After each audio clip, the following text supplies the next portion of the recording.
Bengal civil YouTube চ্যানেলের পক্ষ থেকে আপনাদের জন্য রইল প্রীতি শুভেচ্ছা এবং উষ্ণ অভিনন্দন। বিল্ডিং তৈরি করার সময় কয়েকটি টিপস আপনি ফলো না করলে অবশ্যই আপনার বিল্ডিংটা জলদি শেষ হয়ে যাবে। আপনি এই কয়েকটা টিপস ফলো করবেন, আপনার বিল্ডিং 100 বছরও কিচ্ছু হবে না। খুবই গুরুত্বপূর্ণ টিপস। নাম্বার 1, আপনি যখন ফুটিং তৈরি করবেন, ফুটিং তৈরি করে কলম খাড়া করবেন, তখন ফুটিংয়ের রডের নিচে কোনোদিনও ইটের কভার দিবেন না। ইটের কভার দিলে রডের জং লেগে যাবে, মরিচা ধরে যাবে, রড শেষ হয়ে যাবে। কারণ এই ইট জল খুবই বেশি শোষণ করে, জল বা পানি শোষণ করে, খুব অত্যাধিক 25% শোষণ করে।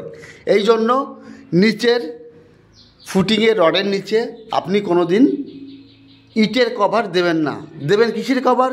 সিমেন্ট এবং বালির কভার বা ব্লক বানিয়ে কভার দেবেন। নেক্সট, বিল্ডিং তৈরি করার সময় আপনি প্রথমে কলম বা পিলার খাড়া করে নেবেন। প্রথমে কলম খাড়া করে তারপরে ইটের গাঁথনি করবেন। কখনই ইটের গাঁথনি হওয়ার পরে কলম আপনি করবেন না। আপনি যদি ইটের দেওয়াল এবং কলম একসঙ্গে কংক্রিট করেন কলমটা, তাহলে কি হবে? সিমেন্টের ভিতরে যে লিকুইড সিমেন্টের স্যালারিটা এই ইট আপনার শোষণ করে নেবে। এই কলমের কংক্রিটটা কমজোরি হয়ে যাবে। কোনো দিনই এই ভুলটা আপনারা কেউ করবেন না। যারা করেছেন তাদের জন্য বলছি, এই টিপসটা আপনারা জেনে নিন। প্রথমে আপনি কলম বা পিলার কংক্রিট করে নেবেন, তারপরে আপনি ইটের গাঁথনির দেওয়াল করবেন। নিচে যে বিমটা আছে এটি আপনার গ্রাউন্ড বিম বলা হয় বা প্লিন বিম বলা হয়।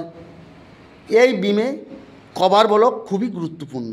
কভার কমপক্ষে 1 ইঞ্চি রাখবেন, 2 সাইডে কভার।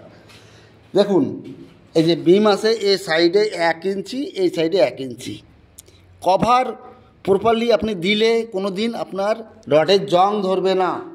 বাইরের হাওয়া যদি রডে লাগে তাহলে অবশ্যই মরিচা ধরে যাবে, জং লেগে যাবে, তাহলে কংক্রিটে ক্র্যাক চলে আসবে। কভার সবচেয়ে গুরুত্বপূর্ণ। বিমের কভার 1 ইঞ্চি এবং কলমের কভার একটু বেশি দিতে হয়, 1 ইঞ্চি দিলেও হবে। 25 mm কভার দিতে হয় কলমে, 40 mm মানে 2 ইঞ্চি কভার দিলে খুব ভালো হয়। আর বিমের কভার 1 ইঞ্চি। স্ল্যাবের বিমের কভার 1 ইঞ্চি দেবেন, স্ল্যাবের কভারও আপনি 1 ইঞ্চি দেবেন। এই কয়েকটি টিপস আপনি মেনে চললে আপনার কোনো দিনও বিল্ডিং ক্র্যাক আসবে না। অনেক বিল্ডিংয়ে দেখি আপনার ইটের দেওয়াল এবং কলমে এখানে ক্র্যাক চলে আসে। এটা কি জন্য আসে? এর জন্য একটা ফর্মুলা আছে, চিকেন মাছ বলে একটা জিনিস আছে, দোকানে গিয়ে দেখবেন। এটা লাগিয়ে দিয়ে প্লাস্টার করবেন, জালি টাইপের। এটা দিলে কোনো দিনও ক্র্যাক আসবে না।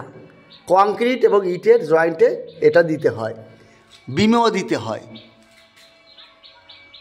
সবথেকে বিল্ডিংয়ের গুরুত্বপূর্ণ টিপস হচ্ছে কভার ব্লক।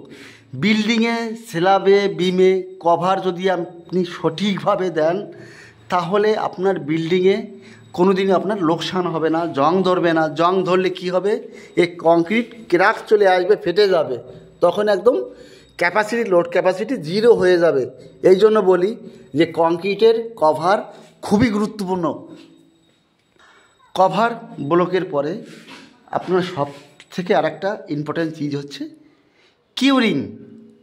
কিউরিং বা জল বা পানি মারা। আপনি যখন কংক্রিট করবেন, নেক্সট দিন পরবর্তী দিন এটি ডিসেটিং করার পরে কমপক্ষে 7 দিনে 3 বার করে জল বা পানি মারবেন। তাহলে কংক্রিটের স্ট্রেংথ সঠিক থাকবে, না হলে ধীরে ধীরে কমজোরি হয়ে যাবে। মানুষের শরীরে জল বা পানি ছাড়া শরীর কোনোদিন বাঁচে না, সঠিক সুস্থ রাখা যায় না। ঠিক কংক্রিটে একই জিনিস। কংক্রিটের সেটিং টাইম একটা হচ্ছে ইনিশিয়াল সেটিং টাইম আর একটা হচ্ছে final setting time. Initial setting time 30 minute আর ফাইনাল সেটিং টাইম 10 আওয়ার্স বা 10 ঘন্টা। আপনার ডিস্যাটারিং করার পরে কিউরিং করতে হয়, কিউরিং বা জল বা পানি মারতে হয়। এই কিউরিংটা কমপক্ষে আপনি 7 দিন করবেন, কমপক্ষে দিনে 3 বার করে। 7 দিনের পরে বেশি করলে 28 দিন পর্যন্ত করলে ভালো হয়, কিন্তু কমপক্ষে আপনি 7 দিন তো আপনি অবশ্যই করবেন। আর যখন প্লাস্টারের কাজ আপনি শুরু করবেন, হ্যাকিং করে নেবেন। হ্যাকিং দেখুন করা আছে। হ্যাকিং কথাটি হচ্ছে এখানে একটা শ্রেণী হাতুড়ি দিয়ে এরকম খাড্ডা খাড্ডা মতন করে নেবেন, গর্ত টাইপের। তাহলে কি হবে, আপনার প্লাস্টারটা ধরবে ভালো। এরপরে সিমেন্ট লিকুইড মানে ঘোলা বানিয়ে দেওয়ার পরে আপনি প্লাস্টার করবেন।